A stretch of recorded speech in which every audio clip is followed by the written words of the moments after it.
ఇప్పుడు ఆ జీవవృక్షం పళ్ళు ఎవరిని తిన్నిస్తాడో మనం చూద్దాం. ఓకే, ఆ రోజు ఆదాముని అవ్వని తిననివ్వలేదు దేవుడు. ఎవరిని తిన్నిస్తాడో చూద్దాం.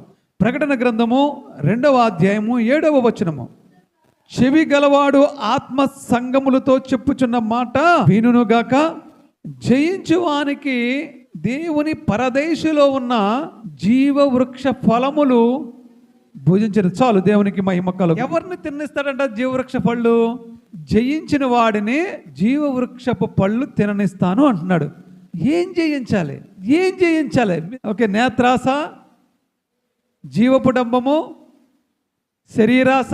లోకాన్ని జయించాలి, నీ శరీరాన్ని జయించాలి, నీ కళ్ళను జయించాలి, నీ నోటిని జయించాలి, నీ పాదాలను జయించాలి, నీ మనసును జయించాలి, నీ హృదయాన్ని జయించాలి, శరీర కార్యాలను జయించాలి.